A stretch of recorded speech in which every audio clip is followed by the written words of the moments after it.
আলাদা একটা মোটর আছে। আর এইটা দিয়ে মনে করেন যে আপনার একটা গিয়ার বক্স ঘুরাই।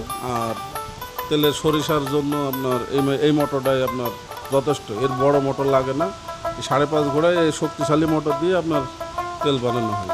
মেশিনটা মনে করেন যে এত মানে স্লোপলি চলে যে আছে কোনো শব্দ হয় না, শব্দবিহীন আপনার এই মেশিনটা বিভিন্ন জায়গায় চালাইছি। যেমন সেদিনকে আমি চিটাং চালাই দিয়ে আসলাম।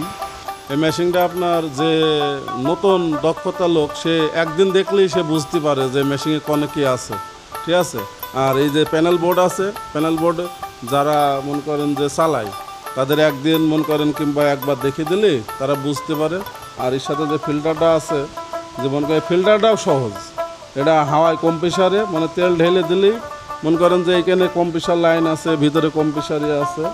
এটা আপনার যে ফিল্টারিং কাজটা, এই যে ফিল্টারিং মানে তেলটা ঢেলে দিলেই মানে আস্তে আস্তে আস্তে আস্তে তেলটা ফিল্টার হবে। আর এই মেশিনটা থেকে নিম্নত 20 রকম বীজ তেল বেরোবে, যেরকম সরিষা, নারকেল, আপনার মনে করেন যে আপনার তিল, আপনার আছে ভ্যান্না, আপনার আছে আরও আদার সাইজ যতগুলো ছোটো ছোটো বীজ আছে, সবগুলো তেলই এটা দিয়ে বেরোয়, ঠিক আছে।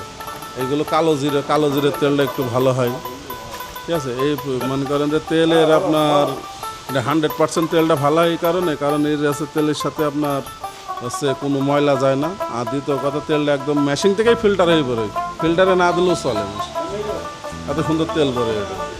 তো সরিষা ভাঙান নিম্নত 60 থেকে 65 কেজি সরিষা ভাঙান যাবে ঘন্টায়। আর তিল ধরেন যে আপনার আছে কালো জিরা আপনি আছে 30 কেজি ভাঙাতে পারবেন। আর অন্যান্য বীজ সেইগুলো আপনার দেখা যাচ্ছে কোনোটা 40 কেজি, কোনোটা 35 কেজি।